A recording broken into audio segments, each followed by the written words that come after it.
गुरु कबीर साहिब जी का ये बड़ा मार्मिक भजन इसी विषय पर है कि हमारे जीवन में कुछ भी एक रस नहीं है, इसलिए ना दुखी होने की आवश्यकता है, न सुख में ज़्यादा अहंकार करने की, ये भूलने की आवश्यकता है कि नहीं, हमारे जीवन में ऐसा ही बना रहेगा सब कुछ भी ऐसा ही रहने वाला नहीं है, सब कुछ क्षण क्षण बदल रहा है। सदगुरु कबीर साहिब जी कह रहे हैं कि सब दिन एक जैसे नहीं होते हैं, कभी अच्छे दिन होते हैं तो कभी बुरे दिन भी होते हैं। अच्छे दिन हम उन्हें कहते हैं जिनमें हमको अनुकूलता मिलती है, अपने भाव के अनुसार, अपने स्वभाव के अनुसार जिन चीज़ों में हमें अनुकूलता समझ में आती है उन्हें हम अच्छे दिन कहते हैं, और जहाँ भी प्रतिकूलता समझ में आती है उन्हें हम क्या कहते हैं? बुरे दिन कहते हैं, है ना? बुरे दिन कहने लगते हैं। साहिब कहते हैं अच्छे और बुरे दिन एक रस रहने वाले नहीं हैं। साहिब का इसी पर से एक भजन है। कोई आया हो दुखी हो करके सदगुरु कबीर साहिब जी के पास, आदमी अधिकतम संसार के जितने भी महापुरुष हुए हैं, कोई भी अनुकूल प्रतिकूल समय आता है तो उन्हीं के पास रोते गाते जाते हैं, अपना दुखड़ा बताते हैं। तो यहाँ सदगुरु कबीर साहिब जी ने मानो उनको समझाया हो, ढाढ़स बंधाया हो, ये बताया हो कि देखो भाई दुखी ना हो, कोई भी स्थिति कोई भी परिस्थिति एक रस रहने वाली नहीं है। वो समझाए हैं, बड़े बड़े उदाहरण दे करके साहिब कहे हैं कि सब दिन होते न एक समान, सब दिन होते न एक समान। एक दिन राजा हरिश्चंद्र गृह कंचन भरे खजाना, एक दिन राजा कंचन भरे खजाना, एक दिन भरे डोम घर पानी, एक दिन भरे डोम घर मरघट गए निशाना, सब दिन होते न एक समाना जी, सब दिन होते न एक समाना। एक दिन राजा हरिश्चंद्र जी चढ़ के जात विमाना, एक दिन राजा रामचंद्र जी चढ़ के एक दिन उनको वनवास भयो, एक दिन उनको दशरथ तजे पराना, सब दिन होते न एक समाना जी, सब दिन होते न एक समाना। एक दिन अर्जुन महाभारत में जीते इंद्र समान, महाभारत में जीते इंद्र समाना। एक दिन भील ने लूटी गोपिका, एक दिन भील ने लूटी गोपिका, वही अर्जुन वही बाना, सब दिन होते न एक समान जी, सब दिन होते न एक समान। एक दिन बालक भयो गोदी माँ, एक दिन भयो जवाना, एक दिन बालक भयो एक दिन भयो जवाना, एक दिन चिता जले मरघट में, एक दिन चिता जले मरघट में, धुआं जाते आसमाना, सब दिन होते न एक समाना जी, सब दिन होते न एक समाना। कहें कबीर सुनो भई यह पद है निर्वाणा, कहें कबीर सुनो भई यह पद है निर्वाणा। यह पद को कोई अर्थ लगावे, यह पद को कोई अर्थ लगावे, होनहार बलवाना सब दिन होत न ना जी सब दिन होत न एक समाना। क्या कह रहे सदगुरु साहेब कि सब दिन होत न एक समाना। तुम लोगों का ध्यान सत्संग में नहीं रहता है। कोई सत्संग होता है कहीं भी, आपके हमारे जीवन के कल्याण के जहाँ कार्य होते हैं वहाँ समय पर पहुँचना चाहिए। और जो लोग सुन रहे हैं बैठ कर के उनको ध्यान से सुनना चाहिए। न भजन याद है, इतने भजन सदगुरु कबीर साहिब जी के कहत कबीर पर से हम ले रहे हैं और इतने सारे सुन रहे हैं। एक भी भजन यदि पूछ दिया जाए तो याद एक भी कड़ी नहीं है। कल हमने क्या पढ़ा था ये बिल्कुल होश हवास नहीं है। पढ़ते समय ध्यान एकाग्र नहीं है, कोई इधर देख रहा कोई उधर। तब तो आदमी एकांत में, कुटी में, गुफा में ध्यान करने के लिए कहा जाता है। क्यों कहा जाता है कि आदमी जितने बाहर बैठेगा, खुले में बैठेगा, लोगों को देखेगा, वस्तुओं को देखेगा, चित्तवृत्ति वहाँ जाएगी। कितनी चित्तवृत्ति जा रही है आज बाहर बैठे हैं तो मन एकाग्र नहीं है। ये भजन कितना प्रसिद्ध भजन है, इस भजन को कितनी बार गाया है आप लोगों ने, लेकिन संग में मिलाने में भी बड़ी कठिनाई हो रही। ये कितनी कमी है अपने अंदर झांक के देखो भाई। उतने समय साधक हो, सत्संगी हो, जितने समय सुन रहे हो, कम से कम उतने समय तो मन एकाग्र रखो। यदि उतने समय भी मन एकाग्र नहीं है, भजन पर, सत्संग पर ध्यान नहीं है, तो भजन सत्संग करना छोड़ देना चाहिए। कोई मतलब, समय बर्बाद करने से कोई मतलब है? कोई मतलब नहीं। दूसरे का समय भी बर्बाद हो रहा है। इसलिए बात की हम लोगों को थोड़ी सी चोट लगनी चाहिए, ये विचार आना चाहिए कि हमारा ध्यान में, सत्संग में, आत्मचिंतन में या अपने आत्मा के कल्याण के कार्य में कितना समर्पण है, कितनी एकाग्रता है। और यही समर्पण और एकाग्रता ना होने के कारण आदमी का जीवन बीत रहा है, कुछ मिल नहीं रहा। बैठ गए 1 घंटा जबरदस्ती सुन लिए और मन तो लगा है कि कब सत्संग समाप्त हो और खाएं पिएं, बनाएं, बोलें, काम करें। आदमी को काम का नशा चढ़ा है। एक काम तो काम होता ही है, काम वासना, जिससे आदमी हरदम परेशान। दूसरा नशा है काम करने का। एक काम पड़ा है, एक काम पड़ा है, अपने आत्म कल्याण का काम पड़ा है, मन की सुवस्था का काम पड़ा है, जीवन को सुंदर बनाने का काम पड़ा है, उसकी होश हवास नहीं है। कहाँ बैठता है आदमी। और जितने जितने पुराने सत्संगी होते जाते हैं, साधक साधिकाएं होती जाती हैं, उनके अंदर और चंचलता आती जाती।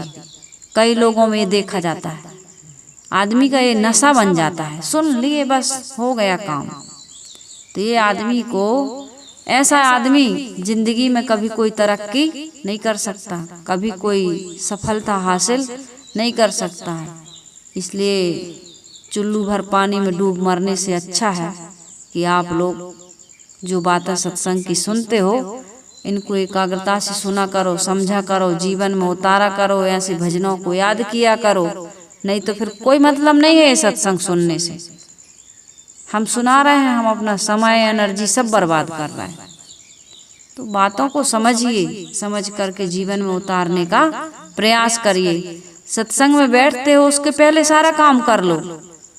तुम्हें फोटो खींचना है कि भजन ढूंढना है, और तुम भी टाइम से आया करो। आगे पीछे आओगी तो बिल्कुल आना मत। सत्संग शुरू हो जाए तो मत आया करो। हाँ, बढ़िया गुरु वंदना में शामिल हो। हाँ, ये सब बातें रोज रोज कहने की नहीं है। हमारे पास यदि कोई टाइम का पाबंद नहीं है, या इस सत्संग में रुचि नहीं है, या इससे कोई सुधार नहीं कर रहा, तो बिल्कुल ना आए। हमें सुनाने में या उसके पास बैठने में कोई रुचि नहीं है। तो सदगुरु कबीर साहिब जी क्या कह रहे हैं कि सब दिन होत न एक समान है। जहाँ जीवन को सुंदर बनाने की बातें हो रही, कुछ समय के लिए होता है सत्संग, बाकी 23 घंटा तो तुम बत्संग ही करते हो, अपने आप से बतियाते रहते हो। कोई नहीं है तो अपने आप से बतियाता है आदमी, लेकिन मौन नहीं होता है, अंदर अंदर कितने विचार चलते हैं। और जबकि साहिब कह रहे हैं, संत कह रहे हैं, हमारे गुरुदेव जी कह रहे हैं कि मौन हो जाओ, अपने मन को शांत करो। मौन नहीं होगे, शांत भीतर बाहर शांत नहीं होगे तो शांति मिलेगी नहीं। और शांति ही हम सबकी अंतिम मंजिल है। हम सब शांति चाहते हैं कि नहीं चाहते हो? कहीं कुछ हो जाता है तब फिर रोते हो, आंसू बहाते हो। क्यों बहाते हो आंसू? क्यों रोते हो? क्यों शिकायत करते हो? रात दिन अंदर में युद्ध मचा हुआ, इसीलिए कि इस चीजों पर, इन चीजों पर तुम्हारा ध्यान नहीं है। साहिब कह रहे सब दिन होत न एक समाना। ये अमृत बेला, ये सत्संग का समय बड़े सौभाग्य से मिलता है और ध्यान नहीं रहता है इस चीज का, इसलिए ध्यान दिया करो। सब दिन एक समान नहीं होते हैं, इसलिए इसमें फूलने पचकने की, दुखी सुखी होने की आवश्यकता नहीं है। ये अनुकूलता प्रतिकूलता तो लगी रहती है। उदाहरण दे रहे हैं सदगुरु कबीर साहिब जी कि एक दिन राजा हरिश्चंद्र गृह, उनके घर में कंचन भरे खजाना, खजाना काहे से भरा था? सोना चांदी हीरा जवाहरात से, यानी उनके पास बहुत धन संपत्ति थी। राजा हरिश्चंद्र राजा ही थे, लेकिन एक दिन ऐसा आया उनके जीवन की घटना कि उनको सब कुछ का उन्होंने दान दे दिया, और दान देने के बाद अपने आप को भी उन्होंने बेच दिया, उनकी पत्नी को भी बेच दिया, पुत्र को भी बेच दिया, सब कुछ। संकल्प में मैं अब देने को कुछ बचा ही नहीं था। तो उन्होंने फिर नौकरी की, नौकरी जिसको कहते हैं, जो राजा थे जिनके घर में कंचन खजाना से भरे हुए, खजाना कंचन से भरा हुआ था, वो एक दिन डोम के घर में, डोम मरघट में जा कर के उन्होंने नौकरी की। और कैसी कैसी विपत्ति आई उनके जीवन में। हम सबके जीवन में भी अनुकूलता के साथ साथ कब दिन बदल जाए, कब प्रतिकूलता जाए, इतने अच्छे बैठे हैं, कब हम बीमार हो जाए, कब हमारे जीवन में रोग लग जाए, कोई दुर्घटना घट जाए, हमारा प्रिय चला जाए, उससे वियोग हो जाए, कुछ कहा नहीं जा सकता है। इसलिए पहले से सावधान हो जाओ, पहले से अपने आप को तैयार कर लो। किस चीज के लिए? कि अनुकूलता प्रतिकूलता आएगी, लेकिन हम दुखी सुखी नहीं होंगे। सुख आते हैं, दुख आते हैं, इन्हें आते जाते सुख दुख में हम मस्त रहते हैं, हम मस्त रहते हैं। कौन मस्त रहता है?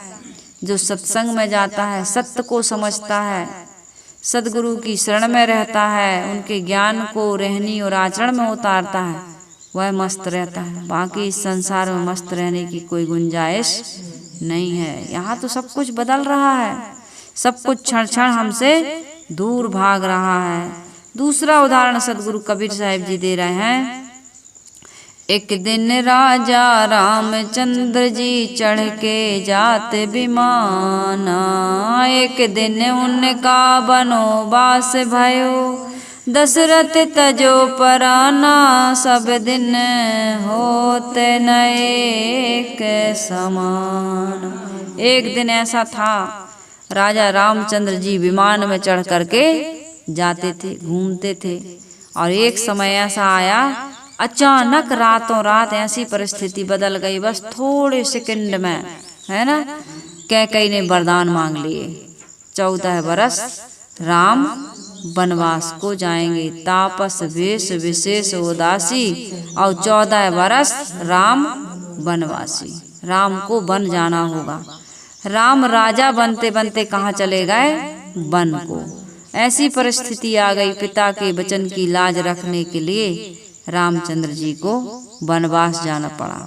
राम माता पिता के वचनों के अनुरागी थे। दशरथ जी ने कह दिया कि रघुकुल रीत सदा चली आई, प्राण जाए पर वचन न जाई। कैकेयी ने ऐसा वचन मांग लिया, ऐसा वरदान मांग लिया कि जो राजा के मुंह से निकलना असंभव था। कैसे कहे कि राम तुम वन को जाओ, हमने कैकेयी को वचन दे दिया है, राजा को कहते नहीं बना। रामचंद्र जी को जरूरत भी नहीं पड़ी कि पिताजी कहें और हम बन जाएं। राम राजा बनते बनते वनवास को चले गए। एक दिन राजा रामचंद्र जी चढ़ के जात विमाना, विमान में चढ़कर जाने वाले, पैदल भी नहीं चलते थे। कहने का मतलब सारी सुख सुविधाओं में रहते हुए राजा बनने के बिल्कुल निकट, और कहाँ चले गए? वन को चले गए। ऐसा जीवन में हमारे भी होता है। एक दिन बिल्कुल सफलता के कगार पर पहुंचने के बाद आदमी एकदम निष्फल हो जाता है। शादी होने ही वाली थी, सगाई हो गई, शादी टूट गई, सगाई टूट गई, शादी टूट गई। नौकरी बनते मिलते मिलते हम नौकरी नहीं पाए, या कोई भी अनुकूलता जीवन में है और एकदम से प्रतिकूलता लोग सह नहीं पाते, आत्महत्या कर लेते हैं, गलत डिसीजन ले लेते हैं, गलत काम करने लगते हैं, धीरज खोज डिप्रेशन में चले जाते, पागल हो जाते हैं, बीमार हो जाते हैं, वही सोचते सोचते। हो रहा कि नहीं हो रहा? समाज में देखते हो ना, सह नहीं पाने के कारण से आदमी अपने जीवन को बर्बाद कर रहा है। इसलिए सतगुरु कबीर साहिब जी कह रहे, अरे एक दिन राजा रामचंद्र जी चढ़ के जात विमाना, और एक दिन उनका वनोवास भय अचानक, और यहाँ दशरथ तजे प्राणा, सब दिन होत न एक। तुम क्यों दुखी हो? दुखी ना हो, अपने को इतना मजबूत बनाओ कि ये संसार में होता ही रहता है, ये घटना दुर्घटनाएं लगी रहती हैं, होता रहता है। इसलिए हमको क्या करना चाहिए? दुखी सुखी नहीं होना चाहिए। कभी मान मिला जी भर भर के, ऐसा जीवन में होता है। बहुत मान सम्मान, एकदम हार माला पहना रहे हैं, आपका बड़ा भव्य स्वागत हो रहा, बड़ा हलवा पूड़ी खिलाया जा रहा है ना। तो कभी मान मिला जी भर भर के, कभी क्या होता है? अपमान हुआ जी भर भर के, कभी अपमान भी होता, खूब गालियां देते हैं लोग, खूब लांछन लगाते हैं, खूब भला बुरा कहते हैं, निंदा होती है। इस मान अपमान के खेल में हम मस्त रहते हैं, हम मस्त रहते। ज्ञानी क्या समझता है? खेल हो रहा, मान हो रहा है तो भी खेल है, और अपमान हो रहा है तो भी खेल है। हमें दुखी सुखी नहीं होना, यूं ही जीना कोई जीना है, विष छोड़ दिया अमृत पीना है। हमें अमृत पीते रहते हैं और मस्त रहते हैं, और मस्त रहते हैं। संसार में विष मिलता है, मान सम्मान अनुकूलता भी विष है, जो अहंकार ला देती है। अहंकार में भी आदमी अंधा हो जाता है। और निंदा अपमान या प्रतिकूलता भी विष है, जो आदमी को अवसाद में ले जाता है, दुख में ले जाता है, पीड़ा में ले जाता है। आदमी क्या हो जाता है? डिप्रेशन में चला जाता है, अपने दिमाग खराब हो जाता है लोगों का, है ना, माइंड डिस्टर्ब हो गया। कहे भैया ऐसी दुर्घटना हुई, तब से इनका दिमाग ही काम करना बंद। ऐसे आदमी शोक मोह में डूब डूब करके वो अमृत नहीं पी पाता। संसार का एक कहीं अनुकूलता का विष पी रहा है, जिसे अहंकार कहते हैं। कोई प्रतिकूलता में जा करके अपने मन को कैसा बना लिया, एकदम डिप्रेशन में चला गया, टेंशन में चला गया, तनाव में चला गया, एकदम चिड़चिड़ा हो गया, क्रोध करने लगा, नफरत करने लगा।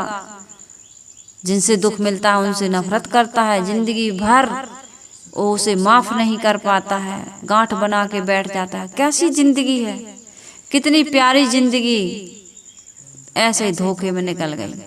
धोखे धोखे में निकल गई प्यारी जिंदगी सारी जिंदगी धोखे धोखा में निकल गई।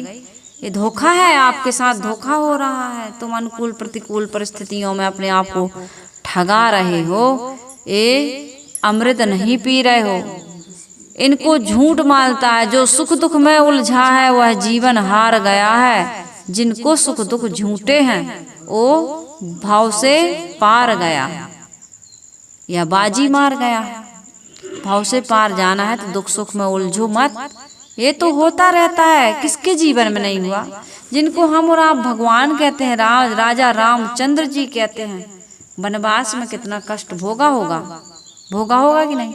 आप तो यात्रा के लिए जाते हो तो बड़ी पैकिंग चलती है, कितने दिन पहले से पैकिंग करते हो।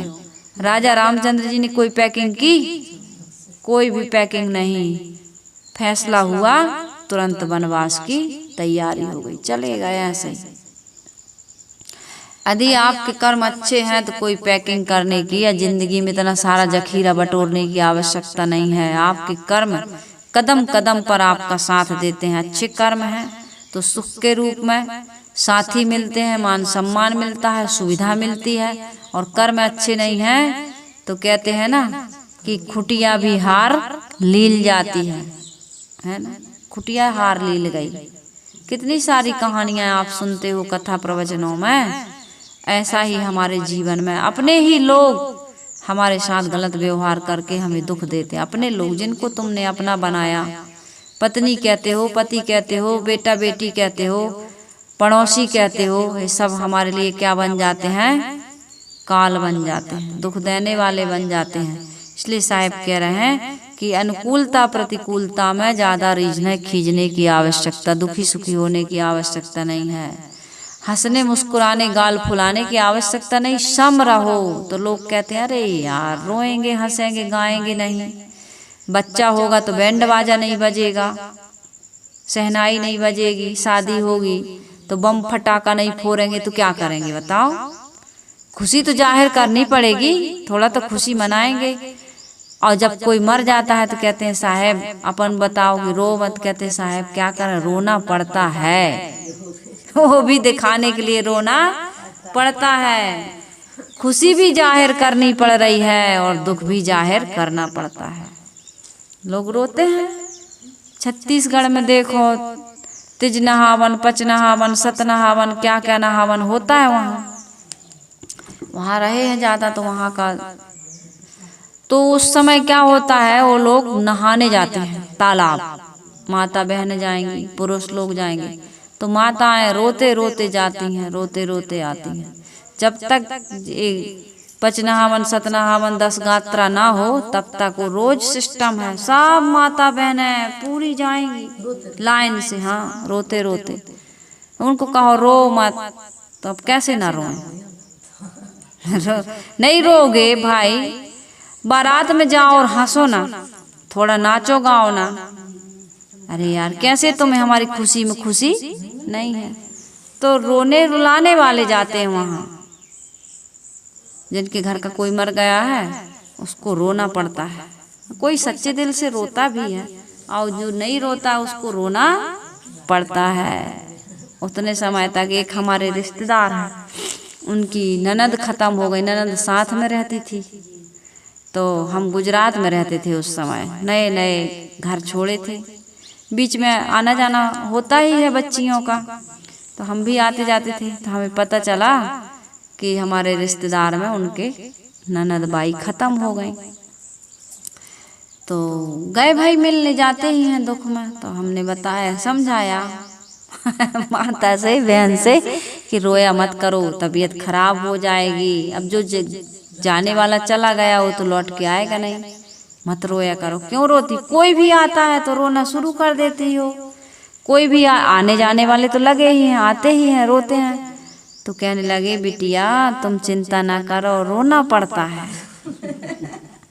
उस दिन मुझे समझ में आया, मुझे बड़ा झटका लगा कि बताओ रोना पड़ता है मतलब रोते नहीं है, रोना पड़ रहा है। ये समाज कैसा है? नहीं है मन हंसना पड़ता है, नहीं है मन रोना पड़ता है। और बिना मन के हंसना रोना पड़ रहा, और मन से तो कितना हंस रो रहे हो आप। तो इसलिए यहाँ पर मैं कह रही थी कि अमृत नहीं पी रहे हैं हम, आत्म शांति, आत्म ज्ञान नहीं है, आत्म शांति नहीं मिली, आत्म स्थिति नहीं हुई, तो बस यही संसार के सिस्टम में लगे रहोगे। कभी रोना पड़ेगा, कभी आपको हंसना पड़ेगा। ये संसार आपको जीने नहीं देगा। संसार के लोग जीने थोड़ी देते हैं, संसार जीने लायक नहीं है। यहाँ संसार के हिसाब से चलना पड़ता है। ये तो संत गुरुजन बड़ी साहस और हिम्मत करते हैं कि नहीं, हमें संसार के हिसाब से नहीं चलना है, हमें अपने हिसाब से चलना है। लोक लाज कुल की मर्यादा, यह गले की फांसी, आगे हुई के पाछे चलियो, हुई है जग में हांसी। तो लोक लाज कुल की मर्यादा बड़ी गले की फांसी है लोगों को, और इसी को संत जन त्याग देते हैं। मीराबाई ने त्यागी ना, सबरी माता ने त्यागी, और भी बहुत सारी माता बहनें हुई हैं, आज की साधिकाओं ने त्याग दिया। तो ऐसा हिम्मत साहस करो, तब हमारा कल्याण होगा, तब हम सुख से रह पाएंगे। तो साहिब कह रहे हैं, एक दिन अर्जुन महाभारत में जीते इंद्र समाना, एक दिन भिल्लिन लूटी गोपिका, वही अर्जुन वही बाना, सब दिन होते नए के समाना। कैसा दिन था, अर्जुन महाभारत में जीत गए। दुर्योधन के तरफ से कम बलवान लोग नहीं थे, एक एक इन 5 पांडवों पर भारी थे। कर्ण को देख लीजिए, भीष्म पितामह को देख लीजिए, द्रोणाचार्य जिनसे धनुर्विद्या सीखे थे वो गुरु इनके विपक्ष में खड़े थे, है कि नहीं, अर्जुन के विपक्ष में थे, दुर्योधन की तरफ से लड़ रहे थे। एक से एक सूरवीर थे, बलवान थे, लेकिन अर्जुन उन सब से जीत गया। और एक दिन ऐसा आया कि भीलों ने गोपिकाओं को लूट लिया। वो भी एक समय था, समय था कि नहीं था, समय होत बलवान, है ना। भीले ने लूटी गोपिका, वही अर्जुन वही बान, साधु समय होत बलवान। समय है, समय से कोई लड़ नहीं सका है, समय तो सबको काटना ही पड़ता है। 14 वर्ष राम ने काटा और 13 वर्ष 5 पांडवों ने काटा, सबने काटा। समय का भैया का बताएं, समय काट रहा है, काटना पड़ता है कि नहीं काटना पड़ता है, सबको काटना पड़ता है। इसलिए अहंकार ना करो और दुखी सुखी भी मत हो। समय तो अपने आप कट जाता, तुम क्या काटोगे, तुम तो अपने मस्त रहो, भजन करो।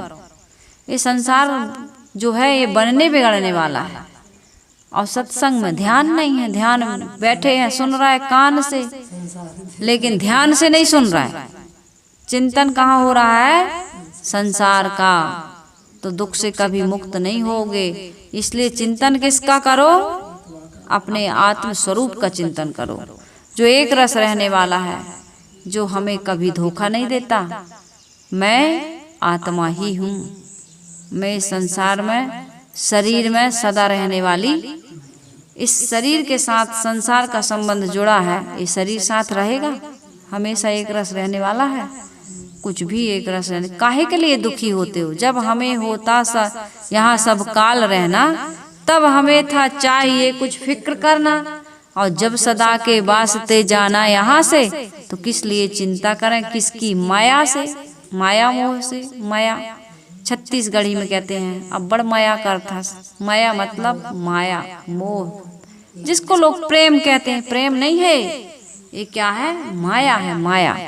छत्तीसगढ़ी शब्द, छत्तीसगढ़ी मुझे इसलिए अच्छी लगती है, एकदम सही सरल और सटीक रहता है। माया, माया यानी प्रेम, मोह, लगाव, ये माया है। माया को उन्हें माया कह दिया, माया छूटने वाली झूठी चीज। अब्बड़ माया का अर्थ, बहुत प्रेम करते हो, कहाँ अब माया मतलब माया, झूठने वाली चीज। तो यहाँ पर मैं ये कह रही थी कि अर्जुन हो या अर्जुन जैसा कोई भी सूरवीर हो, उसका भी समय एक सा नहीं रहा, हमारा आपका भी नहीं रहेगा। एक दिन ये सारा सब कुछ सपना हो जाएगा, कुछ भी अपना नहीं है, इसलिए दुखी सुखी ना हो। साहिब का मुख्य अर्थ है कहने का यही है कि तुम्हें अनुकूलता प्रतिकूलता में फूलने पचकने की, आंसू बहाने की, ढाढ़स को त्यागने की आवश्यकता नहीं है। गलत डिसीजन लेने की आवश्यकता नहीं है। दिन तो बदलते रहते हैं, अनुकूलता प्रतिकूलता लगी रहती है। इसलिए अपने किसी भी तन का, धन का, शरीर में तन आ ही गया, कोई भी चीज का, बुद्धि का, विद्या का, बहुत जानने वाले को भी स्मृति खोना होगा और बहुत बोलने वाले को भी मौन साधना होगा। बहुत भीड़ भी छूट जाएगी, टूट जाएगा नाता, और जीव पथिक आया अकेला ही और अकेला जाता। मुट्ठी बांध सभी आते हैं, हाथ पसारे जाते। महामूढ़ता, मूढ़ता, महाज्ञान, महामूढ़ता, मोहित मानव गढ़ते झूठे नाते। मेरा है ऐसा मूढ़ जन्म भर करता, एक दिन मिट्टी के नीचे वह पड़ा पड़ा है सड़ता। छोड़ो झूठे तन की आशा, धन की आशा छोड़ो, अहंकार की दुर्धर बेड़ी को विवेक से तोड़ो। मैं मेरी माया के पिंजड़े से उड़कर निर्मोही, भाग चला जा उस प्रदेश में जो असंग आद्रोही। जीव तुम्हारा तू केवल है और सभी धोखे हैं, और सबसे मुड़कर निज स्वरूप में आ जाए चोखे है। चोखे बनो, तुम्हारा यहाँ कोई भी कुछ भी नहीं है। इसलिए साहब कह रहे हैं कि किस चीज का घमंड कर रहे हो, गुमान न करो, अहंकार न करो। एक दिन अर्जुन महाभारत में जीते इंद्र समाना, राजगद्दी मिल गई उनको। कौरवों की सेना को 100 भाई सबको मार दिए। इतने बड़े बड़े सूरवीर विपक्ष के, उनको भी धराशायी कर दिया और सिंहासन मिल गई, इनको राज मिल गया। लेकिन एक दिन ऐसा आया, श्री कृष्ण ने कहा कि अब मैं जा रहा हूँ, मैं ग्रह क्लेश से बहुत परेशान हूँ। आपस में सब कट के लड़के मर गए हैं, आओ तुम इन गोपिकाओं को ले जाओ। ठीक है भाई, हमारा साथ दिए, हमारे सुख दुख में बड़ा सहयोग किए हैं, अर्जुन का साथ दिए ना, सारथी बने थे महाराज कृष्ण। चलो आते हैं हम, आपके जीवन में भी दुख आया है तो हमारा फर्ज बनता है। गोपिकाओं को बैठा करके रथ में उल्ला रहे थे, और बीच में जंगल पड़ा तो भील कोलों ने उनको लूट लिया। अर्जुन कुछ भी नहीं कर पाए। होता है ना, हमारा और आपका भी एक दिन यही हाल होने वाला है। अभी हो रहा है, कई बार अभी हम लोग कई चीजों से कैसी परिस्थितियां आ जाती हैं कि उनका समाधान नहीं कर पाते हैं, उलझ जाते हैं। और एक दिन तो ऐसा आएगा कि अकिंचनता, असमर्थता और अकेलापन देखना पड़ेगा। अपना ही कमाया और अपना ही जाया धन और पुत्र अपने ही विरोध में खड़ा हो जाता है। यही हमारे लिए दुख का कारण। धन अपना नहीं होता है, अपना धन अपना नहीं होता है तो, लेकिन आप उसका उपयोग नहीं कर पाओगे। हम आप कोई भी काहे के लिए बटोर बटोर के रख रहे हो। एक व्यक्ति था, संत गुरुजन मित्र उसको समझाया करते थे, भाई जो भी संपत्ति है उसका कुछ अंश दान में दिया करो, धर्म में दिया करो, पुण्य में लगाया करो। कहता था अभी क्या जल्दी है, अभी थोड़ी मर रहा हूँ, लगा दूंगा, अभी थोड़ा कमा लूँ, बाल बच्चों को भरण पोषण, उनकी पढ़ाई लिखाई, उनकी नौकरी बिजनेस व्यापार कुछ जमा दूं, बढ़िया से घर मकान बना दूं, कार वगैरह ले दूं। यही में लगा रहता है, पूरा जीवन बीत जाता है आदमी का। कर लूंगा दान, कर लूंगा, अभी थोड़ी मर रहा हूँ। बूढ़ा हो गया, लकवा लग गया, बीमार हो गया, कितनी प्रकार के कष्ट आते हैं शरीर में, कैसे कैसे आदमी बेबस और लाचार होता है। मित्र आते जाते रहते थे। मित्रों ने कहा भाई अभी भी कर ले, कुछ संस्कार बना ले, मरती बेला में ही संस्कार बना ले, कुछ धर्म कर ले, पुण्य कर ले, परमार्थ कर ले, समाज की सेवा, जन कल्याण, संत महात्माओं को दान दक्षिणा दे दे। कितने लोग करते हैं ना, कन्या को दान करते हैं, अपने पंडित को बुलाते हैं, जो पंडितों को मानते हैं, और जो संतों को मानते हैं वो संतों को देते हैं कि भाई चलो हमारी तरफ से अपनी साधिकाओं को, संतों को ये हम कोई वस्त्र दान करता है, कोई अन्न दान करता है, कोई रुपया पैसा दान करता है कि संस्कार अच्छा बन जाए, इनकी हमें दुआ लगे, आशीर्वाद लगे। ऐसा उनके मित्र समझाते थे कि कुछ तूने दान पुण्य अभी भी कर ले, अभी भी समय है। बच्चों को बुलाया, बुलाओ भाई बच्चों को बुलाओ। बच्चों से कहा कि भाई कुछ दान पुण्य करना चाहते हैं, अमुक अमुक आश्रम में अमुक साधिका को, अमुक संत को इतना दान दे दो, ऐसे बुला लो, भोजन करा दो, थोड़ा सत्संग सुना दो, थोड़ा यहाँ पर धार्मिक कार्य हो रहे हैं, समाज की सेवा हो रही है, यहाँ दान दे दो। बच्चों ने बहाना मार दिया, पिताजी अभी तो ये परेशानी है, इतना कर्ज है, अभी बेटा को पढ़ा रहा है। जैसा तुम करते थे ऐसे तुम्हारे बेटे भी किए। अब जब तुम्हारे हाथ में था तब तुमने नहीं किया, अब बेटे के हाथ में तो बहुत दूर की बात हो गई। जब अपने से तुम दान नहीं कर पाए तो बेटों से दान, उनकी हाथ में गई हुई संपत्ति अब वो देंगे ना, चाहेंगे तब देंगे, और नहीं चाहेंगे तो नहीं देंगे। 10 बहाने, 10 प्रकार की उलाहना। तुम तो जब देखो जब बस तुम्हें दान करना है। बच्चे पूछते हैं कहाँ दिए हो दान, कहाँ है वो पैसा, किसको देते हो, और दे दिए पता चल गया ताना मारते हैं। ये नहीं कि चलो हमने नहीं दिया, हमारे पिताजी ने दिया है तो ये 12 ही पुत्र पिता के धर्म में, यदि पिता ने दिया है तो बेटा को भी मिलेगा। वो ऐसी बात नहीं है कि पिता ने दिया है तो पिता ही को मिलेगा, कुछ अंश में बच्चों को, परिवार वालों को भी मिलता है। और तुम्हारे पिता ने कमाया है, दे दिया तो क्या हो गया, तुम्हारा भाग्य प्रारब्ध पुरुषार्थ थोड़ी दे दिया, उनने अपना पुरुषार्थ दिया है, अपनी कमाई को उन्होंने दान में दिया है। तो मैं ये कह रही थी कि एक दिन हमारे जीवन में ऐसा आ जाता है कि हम कुछ भी नहीं कर पाते हैं, इसलिए जो कुछ करना है, जो भी करना है कर ले अभी, आज ही। वक्त पल 2 पलों में गुजर जाएगा, निकल जाएगा, फिर अपन कुछ भी कर नहीं पाएंगे।